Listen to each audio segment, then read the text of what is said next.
c'est bien la couleur. C'est le deuxième texte que vous avez trouvé. L'arbre. L'arbre, c'est le premier que j'ai Avec ses racines. Merci, merci. C'est le premier que j'ai écrit et tellement que j'en ai perdu la peine. C'est celui qui m'a mis sur la voie. J'en ai perdu la peine. A-t-il existé la peine? En tous les cas, le texte est écrit. Un arbre, ce jour-là, me raconta sa vie. De la petite graine enfoncée dans la terre, il vit un jour sortir une tige, un mystère. C'était lui. Il se sentit bien seul. Il se sentit bien nu. Fragile en somme, comme un enfant de la rue. Le pas de l'homme et ses outils, le vent violent, parfois la pluie, tout était menace pour lui.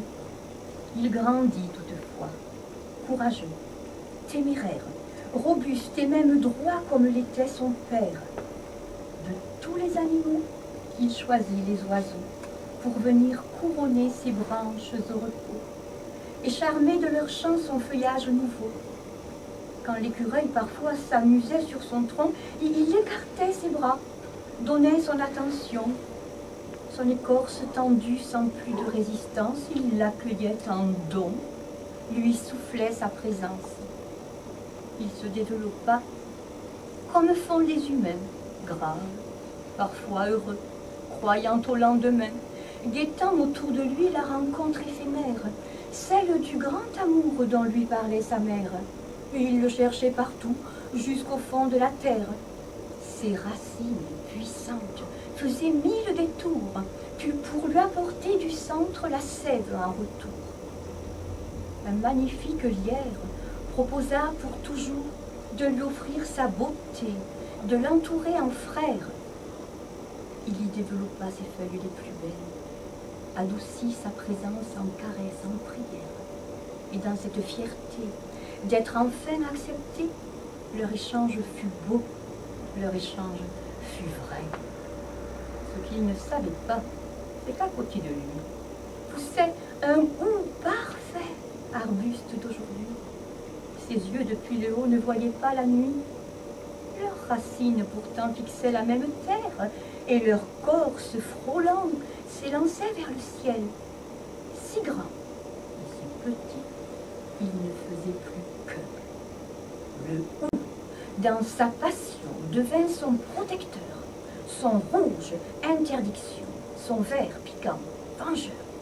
Il entoura l'ami, il devint sa défense, exigea le respect, fustigea les offenses, et ils vécurent là, tranquilles, éblouis par cette relation de tendresse infinie, cette respiration qui était un merci, et cet amour enfin qui touchait tout l'hiver, portait leur différence, mélangeait leur présence. Dans l'immense forêt où je les ai surpris, un arbre, ce jour-là, me raconta sa vie.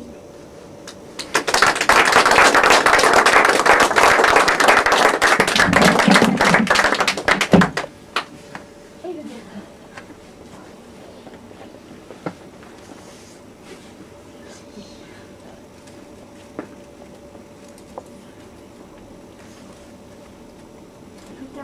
Métamorphose. Oh, le beau texte. Les 3 autres, ce sera pour l'année prochaine. Alors, Métamorphose fut écrit,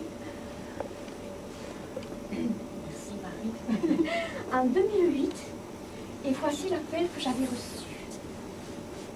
En se réveillant un matin, après des rêves agités, elle s'impose en vers ou en prose, s'expose en vers ou en rose, et à lire se propose. Oser une métamorphose.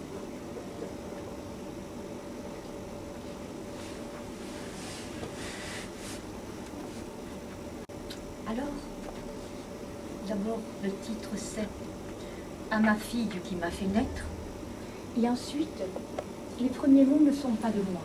Je les ai pris dans un évangile de Saint Matthieu qui dit ceci. Son visage devint brillant comme le soleil, et ses vêtements blancs comme la lumière. C'est dans le devenir que l'on entend la chose. La femme, en ce temps-là, était celle qui ose, mais comme est important. 3 jours. Elle s'était donné 3 jours. 3 jours de chemin laborieux, 3 jours pour rejoindre le lieu, changer sa vie, laver son cœur, pousser son âme vers l'ailleurs et renaître ainsi au meilleur. Elle quitta sa maison et son goût de l'encore et tourna les yeux vers le roi. Ses premiers pas, si amples, furent des enjambées, parfum de liberté, être transfiguré. Ses pieds foulaient la terre, jaillissait la passion. Elle osa le silence, le geste retenu, le frôlement des branches, la pudeur du corps nu. Elle plongea dans l'eau, avide de douceur, eau, signe de l'offrande, pour y noyer ses peurs, pour y boire l'amour et, preuve de courage, l'entraîner dans les airs vers l'oiseau de passage. Là, sa respiration se fit lente et profonde.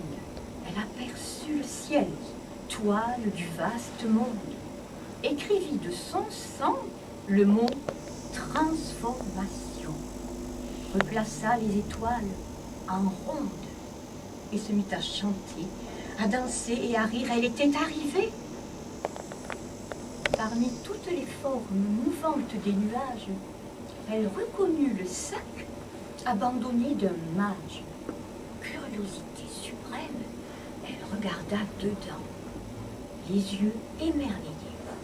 Tant de trésors sans âge, fils ténus de cocon, peau sèche de serpent, ailes de papillon et voix d'adolescent, mots magiques de fées et baguettes à la clé, 5 pains et 2 poissons, un livre de leçons, graines de vieux jardin, sacrées du quotidien, paroles de prophète, prières d'Adonis, notes de symphonie et voile de l'oubli, et un nom féminin.